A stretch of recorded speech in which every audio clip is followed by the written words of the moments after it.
जिंदाबाद जिंदाबाद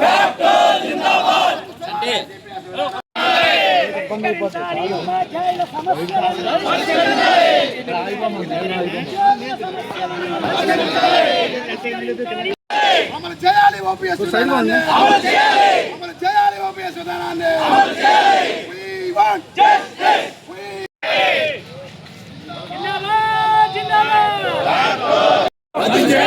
రద్దు చేయాలి సిపిఎస్ విధానాన్ని రద్దు చేయాలి సిపిఎస్ విధానాన్ని రద్దు చేయాలి సిపిఎస్ విధానాన్ని రద్దు చేయాలి సిపిఎస్ విధానాన్ని ఉపాధ్యాయ సమస్య ఉద్యోగోపాధ్యాయుల ఐక్యత ఉద్యోగోపాధ్యాయుల ఐక్యత పిఆర్సీ కమిషన్ వెంటనే పిఆర్సీ కమిషన్ వెంటనే 50% అయ్యారు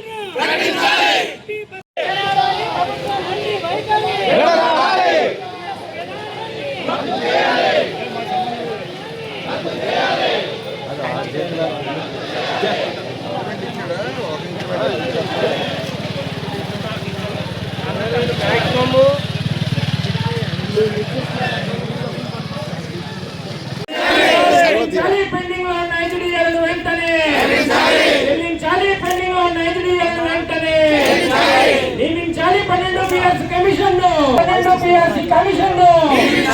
ప్రకటించాలి. 30% అయ్యారు వెంటనే ప్రకటించాలి. 30% అయ్యారు వెంటనే జిందాబాద్ జిందాబాద్ జిందాబాద్ జిందాబాద్ జిందాబాద్ రద్దు చేయాలి సిపిఎస్ విధానాన్ని రద్దు చేయాలి సిపిఎస్ విధానాన్ని రద్దు చేయాలి సిపిఎస్ విధానాన్ని. నా పేరు తాళ్ళూరి రామారావు, ఏలూరు జిల్లా ఏపీటీఎఫ్ జిల్లా ప్రధాన కార్యదర్శి మరియు ఏలూరు జిల్లా జేఏసీ సెక్రటరీ జనరల్. ఈరోజు రాష్ట్రంలోని అన్ని కలెక్టరేట్ల వద్ద రాష్ట్ర ఫ్యాప్టో ఇచ్చిన పిలుపు మేరకు ధర్నా పికెటింగ్ కార్యక్రమం నిర్వహించడం జరుగుతుంది. ఉద్యోగోపాధ్యాయులు ఎదుర్కొంటున్నటువంటి ముఖ్యమైనటువంటి ఆర్థిక సమస్యల గురించి ఈ రోజున ఈ పికెటింగ్ నిర్వహించడం జరుగుతుంది. 2023 జూలై 1వ తారీఖు నుంచి 12 పిఆర్సీ అమలు కావాల్సి ఉంది. కానీ ఇప్పటి వరకు కూడాను ఈ పిఆర్సీ గురించి ప్రభుత్వం ఏ విధమైనటువంటి నిర్ణయం ప్రకటించకపోవడం ప్రభుత్వం ముద్రపోతుందని అయితే మాకైతే అనిపిస్తుంది. అలాగే 5 పెండింగ్ డిఏలు ఉన్నాయి. ఈ ప్రభుత్వం ఇప్పటి వరకు ఏర్పడి 2 సంవత్సరాలు అయ్యింది. పిఆర్సీ 5 సంవత్సరాల పిఆర్సీకి 3 సంవత్సరాల కాలం గడిచిపోయింది. కేవలం 2 సంవత్సరాలు మాత్రమే మిగిలింది. ఇలాంటి పరిస్థితుల్లో కూడా ఈ ప్రభుత్వం పిఆర్సీ కమిషన్ నియమించకుండా తాత్సారం చేయడం ఏమాత్రం కూడా సరైనది కాదు. అలాగే పెండింగ్ డిఏలు విడుదల చేయకోకుండా తన మేనిఫెస్టోలో పెట్టి తన ప్రచార సమయంలో మా ప్రభుత్వం రాగానే మెరుగైన పిఆర్సీ ఇస్తాం, ఐఆర్ ఇస్తాం, సకాలంలో బకాయిలన్నీ చెల్లిస్తాం అని చెప్పి ఇప్పుడు ఈ ముఖ్యమంత్రి గారు హామీ ఇవ్వడం జరిగింది. 2022 నుంచి ఉపాధ్యాయులు రావాల్సినటువంటి సరెండర్ లీవ్ బకాయిలు ఇంతవరకు రావట్లేదు. అలాగే 2018 నాటి డిఏ మేము ఈ రోజు తీసుకుంటున్నాం. కానీ ప్రభుత్వం మాత్రం ఉద్యోగ ఉపాధ్యాయులకి మేము ఎంతో మేలు చేసామని చెప్తుంది తప్ప మొన్న ఈ సందర్భంగా ముఖ్యమంత్రి గారిని మా ఉద్యోగులు కలిసినప్పుడు పిఆర్సీ అనేది పెద్ద సమస్య ఏం కాదు, 2000 పని చేసేస్తాను అన్నారు. మరి సమస్య కాదు అన్నప్పుడు వెంటనే ఎందుకు చేయలేకపోతున్నారు? కాబట్టి ఇది ప్రభుత్వం యొక్క బాధ్యత. మేమేం గొంతుం కోరికలు కోరట్లేదు. 2023 జూలై నుంచి రావాల్సినటువంటి పిఆర్సీని మాత్రమే మేము డిమాండ్ చేస్తున్నాం. అలాగే డిఏలు కూడాను 5 డిఏలు పెండింగ్ ఉన్నాయి కాబట్టి డిమాండ్ చేస్తున్నాం.